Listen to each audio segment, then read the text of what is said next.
We are talking with an author today, John Birges, who wrote a great book. I just finished reading it, Bombing Harvey. You can get this book right on our website if you like. And by the way, it's autographed by the author. In fact, if you're in the Tower District, come on down right now. You could meet the author and talk to him a bit. Anyway, John Birges, Clovis High School, class of 78.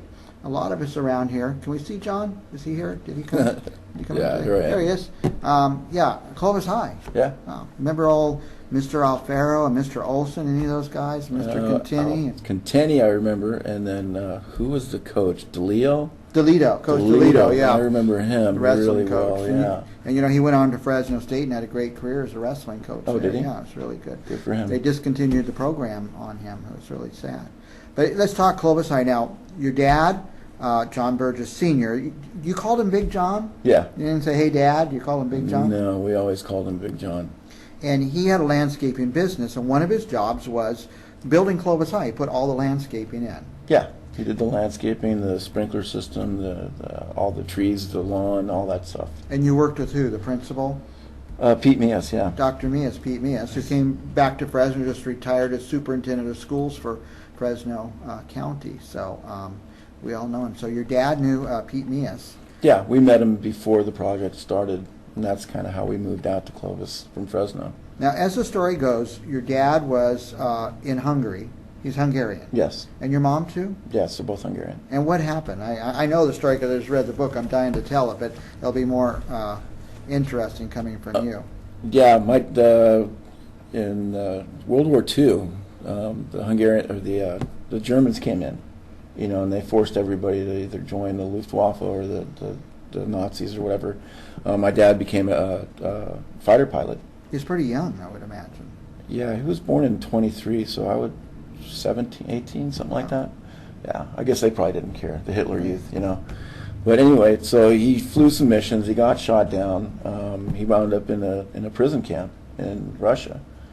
And from what they've told me, what I've gathered information-wise, apparently the Hungarian underground and my mom somehow they rigged up some kind of explosive device and wind up blowing up a wall or something in the gulag, and that's how they escaped. Busted out.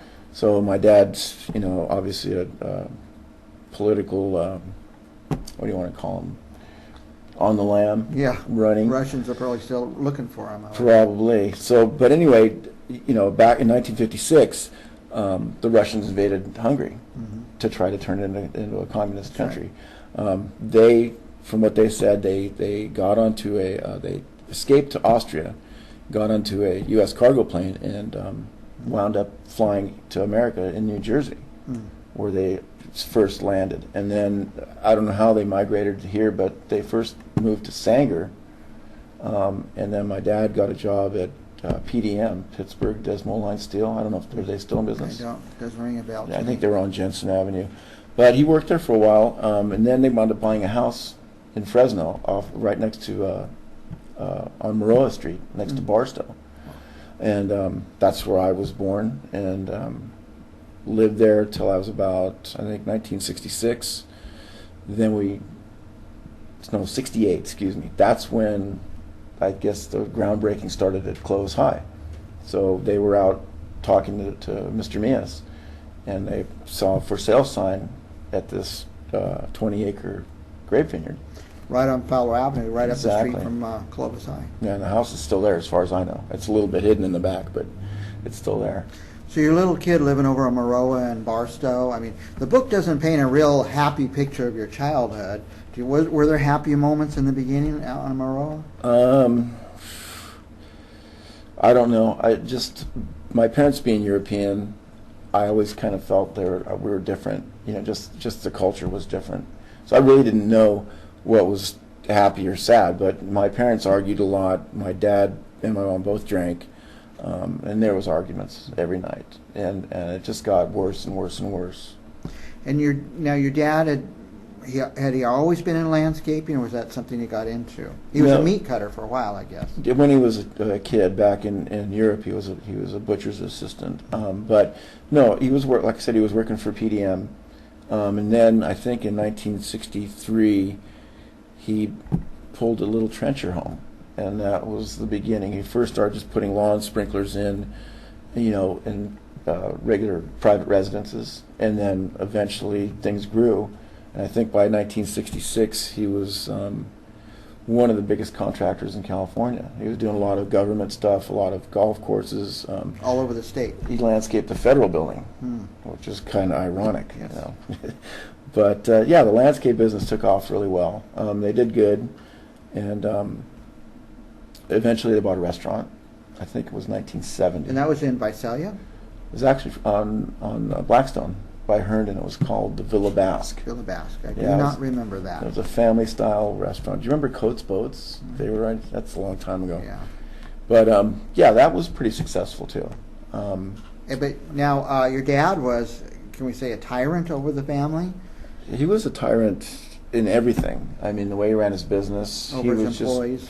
He was very controlling. He wanted to be the one calling the shots. He wanted to have the respect of everybody, knowing that he's the top dog. And he got in a lot of fights. I mean, he was a non-union shop, and there was a lot of picketing and stuff. In fact, even in Clovis High, I remember there was union picketers out there. But he got into some trouble with that. He beat up a couple union agents or something. Oh my God! He was pretty. So over his business, and then over his family, and over his kids and his wife. Absolutely. I mean, it was. I felt like a slave.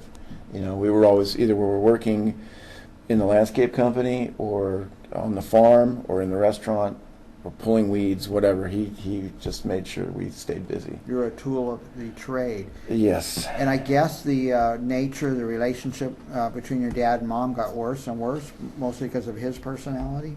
Yeah, I would say he was out of town a lot towards the end. A lot of his jobs were all over California. So when he came home on the weekends, it was just nothing but terror. Me and my brother both were just scared. We didn't want to be around him. Were you glad when he was gone? Pretty much, it was a relief. But the problem was my mom would buy us toys and stuff, and we would have to hide them so my dad wouldn't see them, because if he saw something, if my mom bought us something, he would flip out. Just why are you spoiling them? They need to learn values and whatnot. And I mean, I don't know how you take it, but his discipline level was really, really high. He wasn't tolerant of a lot of insubordination. And so the pressure on your mom grew greater and greater. Yeah, absolutely. Until 1975, she committed suicide. That's what the coroner ruled it. It was an overdose of Valium and vodka, from what I understand. She just took off. She went to a hotel or someplace away from home. She didn't have her purse. And yeah, actually, she was. We had sold the 15 acres of the farm and kept 5. And my dad had a big shop for his equipment and stuff. And she apparently just wandered out back there in the back. And actually, 2 of my friends found her on their way home, because they lived in the tract of houses that were behind her house. And yeah, I still remember that day. It was pretty. And how old were you then? I was 15. I was 15, and I think Jim was around 13. But yeah, I never really saw my dad give out any kind of emotion. But I mean, the guy was hysterical. It kind of wrecked him, and that was that the beginning of the end for his business and his success? I don't know personally how he took it, but you could see the change in him. And he kind of started, I don't know, he was dating a lot of younger girls, which me and my brother didn't approve of, because we were trying to get over my mom, and then he started the gambling thing, and by then, when I was 16, I moved out. I just couldn't deal with it anymore, so. 16's young to move out. It is, but I mean, if you don't know how it was, I don't know how my brother put up with it, because he stayed there till I think he was 19. But your dad didn't put his foot down, so no, you're under 18, you have to stay here. No, he kept telling me he couldn't wait till I turned 18 to kick me out. Wow. So I just saved him the trouble. We have to take another quick break, and when we come back, we're going to get some, kind of go over the whole process of how this bomb got built, how the idea was developed, and who actually did the building and the designing of it. It's all in this book by John Birges, And you can buy it right here on Central Valley Talk. Can you get it on Amazon too? Amazon, Borders, Barnes & Noble. Any place you can buy books online, Yeah. you can buy this book. Exactly. We'll be back right after this.